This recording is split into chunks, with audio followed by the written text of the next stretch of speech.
Oh, Bapak bisa baca betapa Imam Syafi'i itu kalau mau menuntut ilmu itu persiapannya luar biasa. Ribuan kilo dia tempuh. Bahkan dalam satu kisah beliau ingin bertemu gurunya, ya, yang waktu itu sudah hafal kitab gurunya, tapi baru bertemu di usia 12 tahun. Siapa Pak guru Imam Malik, Imam Syafi'i Pak?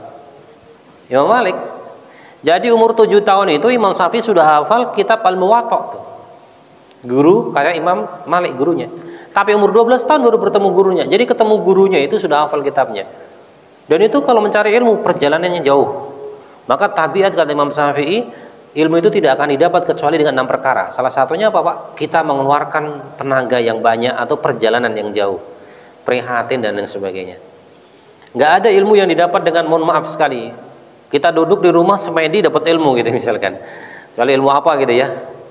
Ilmu fisika, bisa nggak kira-kira ilmu fisika bawa merenung gitu? Besok ujian bahasa Arab gitu misalkan. Udah malam-malam dikiran ya, sampai subuh biar dapat ilham. Nggak bisa. Harus melalui suatu proses perjalanan yang panjang, latihan dan sebagainya. Dan inilah para ulama tabiatnya demikian. Para ulama itu semangat dalam menuntut ilmunya luar biasa. Apa motivasinya? Dengan ilmu itu akan diamalkan dan akan menjadi bekal. Saya kalau ngisi pengajian guru-guru saya sampaikan, Bapak Ibu guru ketika mengajar, saya bilang, jangan hanya kemudian proses transfer ilmu, tapi ada niat mindset kita rubah bahwa kita sedang mengajari, mendidik calon-calon pemimpin bangsa. Apa kita nggak suka, apa kita nggak bahagia ketika satu saat nanti dihubungi oleh seseorang, Ibu, Bapak, saya dulu murid sampean, saya sekarang sedang S2 di Timur Tengah misalkan. Apa kita nggak bahagia, Pak? Kita bahagia ya Pak Guru ya, kalau ada murid yang mengat demikian itu. Senangnya luar biasa. Kemarin kita dikabari, Ustadz, saya alumni pertama pondok, sekarang saya sedang menempuh pendidikan S1 di Tunisia. Senangnya luar biasa Pak. Ya. Ketika saya menghubungi guru saya waktu itu juga saya punya guru SMA ya, guru akuntansi itu, ibu-ibu. Ya selalu ketika saya ngisi kajian itu kadang-kadang manggil saya tuh Pak. Minta link Zoom-nya Ibu pengen ikut ngaji. Jadi beberapa pengajian yang pakai Zoom itu saya kirim ke beliau ikut. Dan beliau ketika itu bahagia ketika ada murid-murid yang demikian. Angkatan saya ada yang jadi anggota parlemen, ada yang jadi kepala sekolah, itu senang sekali Ibu guru itu.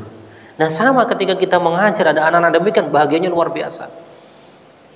Wah senang rasanya jadi guru tuh adem, meskipun nggak didatangi gitu ya Pak ya, tapi dengar kabar si murid di sana itu luar biasa. Tapi kalau kebiasaan saya kalau pulang kampung itu saya datengin guru saya gitu. Guru saya yang dulu ngajari saya ngaji saya datengin Pak. Satu saat waktu Ahad pagi saya pulang kampung itu biasa ada kultum subuh. Saya kalau datang ke rumah itu selalu telat. Ya, biar apa? Biar nggak jadi imam dan nggak disuruh kultum. Saya sengaja nggak pakai peci Pak ke masjid itu, karena saya kalau ya entah ini kekurangan saya gitu ya, saya kalau ceramah di depan guru itu gemeteran saya Pak. Kalau di depan Pak Menteri tidak apa-apa saya kemarin Jumat yang lalu di depan Pak Zulkifli Hasan saya khutbah Jumat depan beliau biasa saja itu, ngalir saja itu. Khutbah nikah depan Wali Kota Jakarta Timur ngalir saja itu. Tapi ketika di depan guru saya, guru ngaji saya, itu rasanya linu bagi saya itu. Maka saya mencoba untuk tidak maju. Tiba-tiba Pak beliau ketika jadi imam memimpin sholat, lihat saya di belakang, langsung saya dipanggil untuk naik ke atas. Sampean kultum. Saya nggak pakai peci Pak Yai. Samping saya Pak, Mas punya saya pakai aja Mas.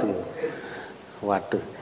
Ada satu kaidah di pesantren itu, kalau guru sudah memerintahkan dalam kebaikan, tidak ada istilahnya apa? Menolak. Itu kalau falsafah di pesantren begitu. Kiai sudah minta kebaikan itu pasti harus kita lakukan.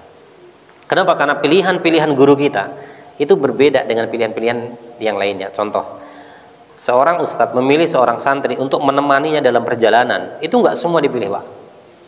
Ya, seorang ustadz, kamu tak pilih jadi teman saya ngisi kemana-mana, itu nggak sembarangan. Pasti ada satu dan lain hal yang membuat dia dipilih dan lain sebagainya. Ini satu hal yang luar biasa ketika ceramah di depan guru itu.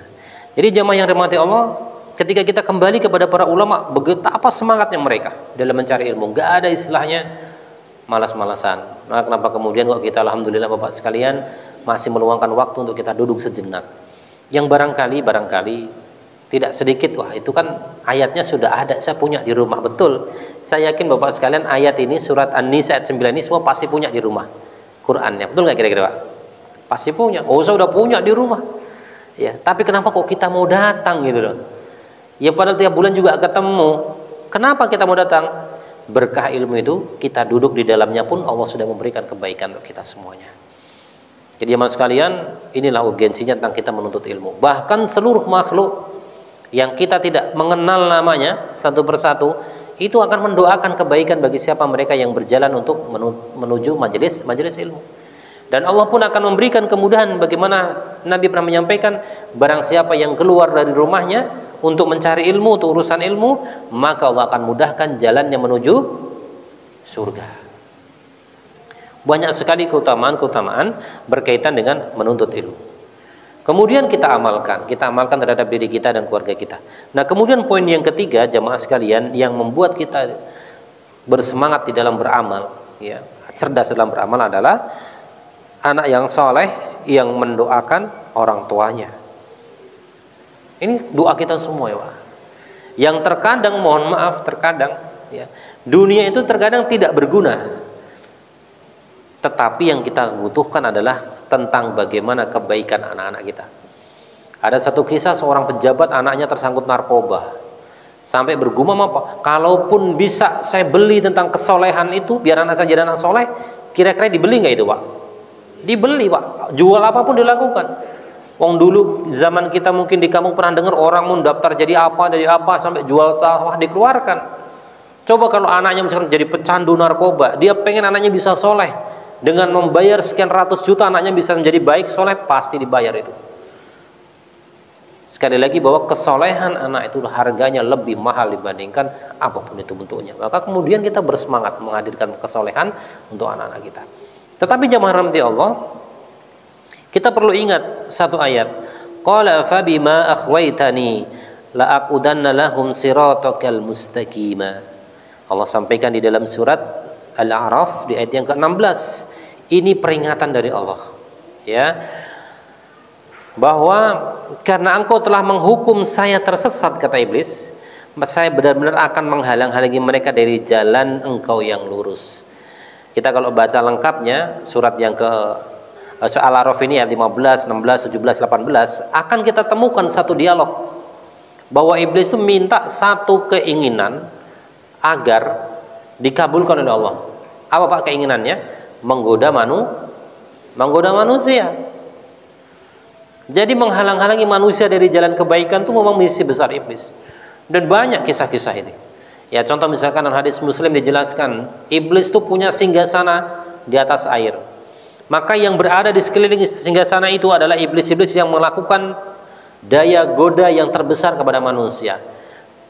Ada yang melaporkan mampu menggoda seorang untuk mabuk, itu biasa. Korupsi itu biasa. Tapi ada iblis yang mampu menggoda manusia sampai berpisah antara suami dan istri, maka iblis itu mendapatkan posisi yang begitu luar biasa tingginya di kerajaan iblis.